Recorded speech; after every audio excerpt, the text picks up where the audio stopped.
नमस्कार, मी स्वरूपा सौदागर. महाराष्ट्र माझा नेटवर्कच्या खाद्य संस्कृती हे युट्यूब चॅनलमध्ये तुमचं सगळ्यांचं स्वागत असेल.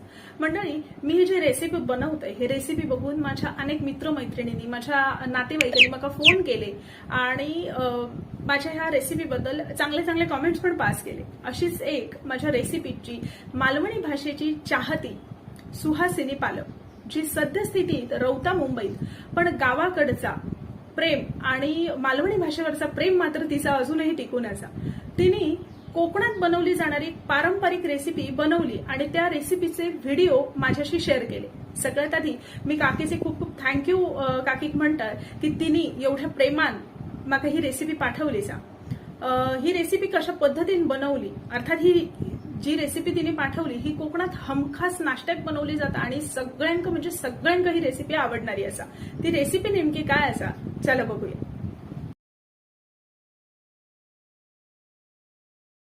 तर आजची जी रेसिपी असा ती रेसिपी म्हणजे कोकणातले पारंपरिक पद्धतीन बनवले जाणारे भिडावरचे घावणे.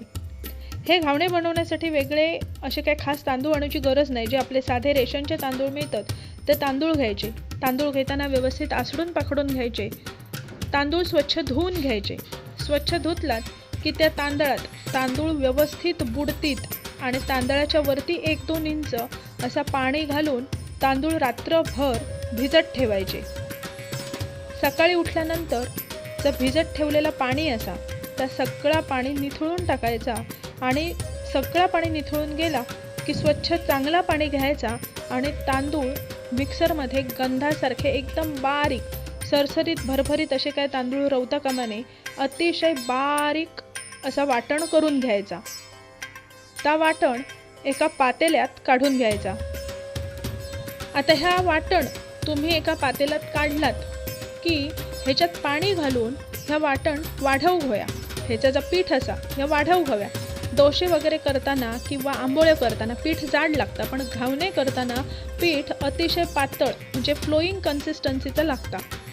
तर तुम्ही व्हिडिओमध्ये बघू शकतात जर पेल्यातनं ह्या ओतला जाता पीठ, ह्याची कन्सिस्टन्सी तुमका व्हिडिओमध्ये दिसता. अशा पद्धतीचा पाणी घालून ह्या पीठ वाढवायचा, पातळ करायचा आणि त्याच्यात चव बघून मीठ टाकायचा. आता गावात जे पारंपरिक पद्धतीनं घावणे बनवले जातात हे का शक्यतो भिडाच्या तव्याचा वापर करतात. ह्या तव्याचा वापर करण्यामागचं मुख्य कारण म्हणजे ह्याच्यावरचे घावणे एकदम चांगले येतात, म्हणजे पटपट उचलतात व्यवस्थित आणि ते शक्यतो असे करपून वगैरे जाणत नाही. तर आता भिडाचा एक भांडा घ्यायचा आणि त्या गॅसवर ठेवायचा. ह्या भांडा ठेवताना त्याच्या खाली एक ताटली ठेवायची, एक डिश ठेवायची, जेणेकरून आगीची ज्वाळा थेट त्या भिडाच्या भांड्याक लागून भिडाचा भांडा खराब होऊचा नाही आणि घावणेसुद्धा खराब होऊचेत नाही. आता ताटली ठेवलात, त्याच्यावरती ह्यो भिडाचा तवो ठेवलात की गॅस चालू करायचो आणि तवो व्यवस्थित तापवून घ्यायचो. तवो तापलो की त्याच्यावरती तेल टाकायचा आणि जे ब्रश मिळतात तेल पसरून लावचे, त्या ब्रशने त्या तेल सगळीकडे पसरून लावायचा. ज्यांच्याकडे ब्रश नाही त्यांच्यानी म्हणजे गावात नारळाच्या किशीचा वापर केला जातो किंवा काही लोक असं सुरीत कांदो म्हणजे कांद्यात अशी सुरी खूप असतात आणि त्यांनी सुद्धा तेल सगळीकडे पसरून लावतात. तसं केला तरी चालतं. आता तेल सगळीकडे व्यवस्थित पसरून लावून झाला की एका भांड्यात त्या पीठ घ्यायचा आणि भिडाच्या तव्यावर ह्या पीठ ओतायचा. पीठ ओतताना साईडसून पीठ पहिला ओतायचा, मधल्याच भागावर ओतायचा नाही, कारण मधी ज्वाळा लागून तवो खूप तापलेलो असतं. त्यामुळे साईडसून पीठ पहिला ओतून घ्यायचा आणि पीठ ओतून झाला की अजिबात घाई करायची नाही. एक झाकण घ्यायचा आणि 15 ते 20 सेकंद ह्याच्यावरती झाकून ठेवायचा. आता 15-20 सेकंद झाले की झाकण काढायचा. आत्तासुद्धा घावणं पटकन उचलूची घाई करायचा नाही. 15-20 सेकंद झाकून भाजल्यानंतर आता परत 8 ते 10 सेकंद झाकण काढून तो व्यवस्थित भाजून घ्यायचो. आता हे घावणे बनवताना अजून एक बाब लक्षात ठेवायची, त्या म्हणजे घावणे हे एकाच बाजून भाजले जातात, दुसऱ्या बाजून भाजले जाणार नाही. काही लोक दुसऱ्या बाजून घावणे भाजतात, पण शक्यतो जे पारंपरिक पद्धतीने भिडावरचे घावणे बनवले जातात हे एकाच साईडने भाजले जातात. झाकण काढून 8-10 सेकंद भाजून झाल्याच्या नंतर आता काय करायचं, जर तुमच्याकडे उलथणा असला म्हणजे जो कालविथो असतो, ह्या कालविथ्यान डायरेक्ट ते काढायचे नाही. कालविठ्याचा जो मागचा भाग असता म्हणजे जो मागचा आपण हातात पकडूचा जो भाग असताना तो त्या घावण्याच्या खाली असो कडेकडेन घालून त्या घावण्याचे पापुद्रेवर उचलायचे आणि नंतर तो घालून घावणं उचलायचो आणि एका जाळीवर, सुपावर किंवा त्याच्यातनं हवा बाहेर निघात अशा कसल्याही वस्तूवर ठेवायचो. इकडे काकीन सुपावर ते घावणे ठेवलेले असत, कारण सुपाक सुद्धा बारीक बारीक छिद्र असतात, जेणेकरून त्या घावण्यांक जा पाणी येतं म्हणजे वाफेचं जा पाणी निघतात ते वाफ सगळी निघूक होई आणि ते घुमघुमल्यासारखे होता कामा नये.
आता ह्या घावण्यासाठी लागणारी आपण चटणी बघूया. तर चटणीसाठी नारळाचं चव घ्यायचं म्हणजे नारळाचा खोबरा.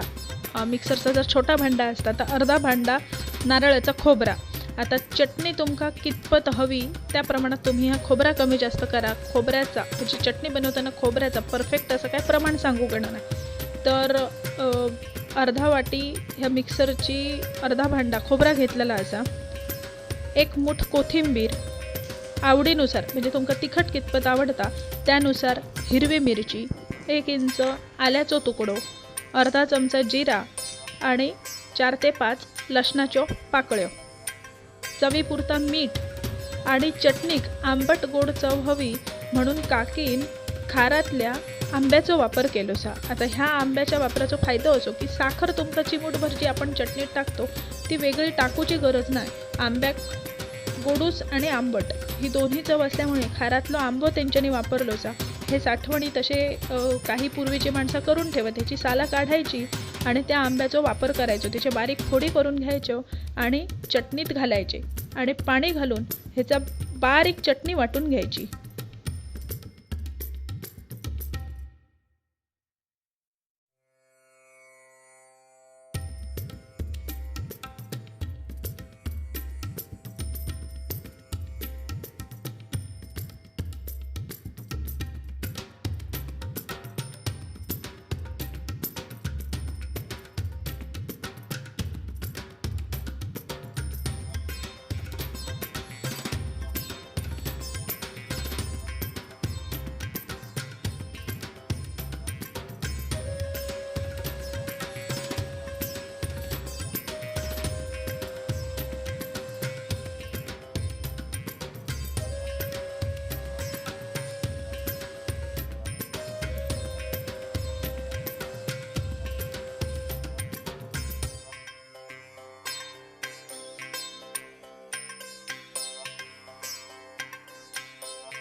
आता वाटलेली चटणी एका भांड्यात काढून घेतली.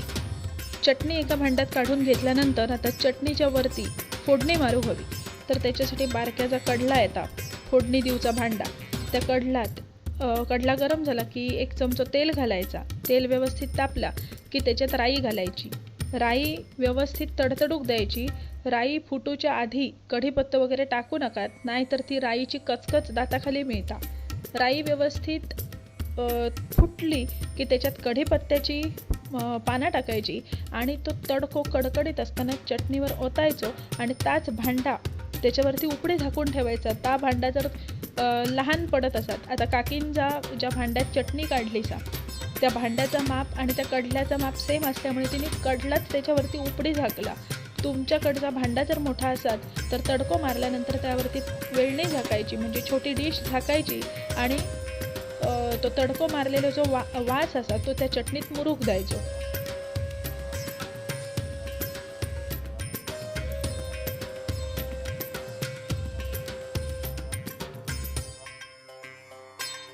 आता काकीन हे जे घावणे बनवलेत ह्या व्हिडिओमध्ये तुम्ही बघू शकतात. एकाही घावण्यावर कसलोही साधो तांबूस कलरचो डाग सुद्धा नाही. असा किती पांढरे शुभ्र आणि स्वच्छ असे घावणे उचललेत. ज्या पद्धतीने ह्या व्हिडिओत दाखवल्यात अशा पद्धतीने जर तुम्ही घावणे बनवलात तर मी तुमका खात्रीशीर सांगते अतिशय अप्रतिम घावणे बनतात. आणि हेच पारंपरिक घावणे बनवची हीच पारंपरिक पद्धत असा. आईच्या प्रेमात आणि मालवणी भाषेच्या ओढीन बनवलेले घावणे तर तुम्ही बघितलं. तुमचेही काही जर रेसिपीज असतील जे खास करून पारंपरिक रेसिपीज असतात जे तुम्ही बनवतात आणि आवडीन खातात, अशी रेसिपी तुम्ही जर काही बनवत असाल तर नक्की माझ्याशी शेअर करा. खाली पट्टीवर जे नंबर दिलेत ह्या पट्टीवरच्या नंबरवर तुम्ही तुमचे व्हिडिओ शेअर करू शकता. थँक्यू.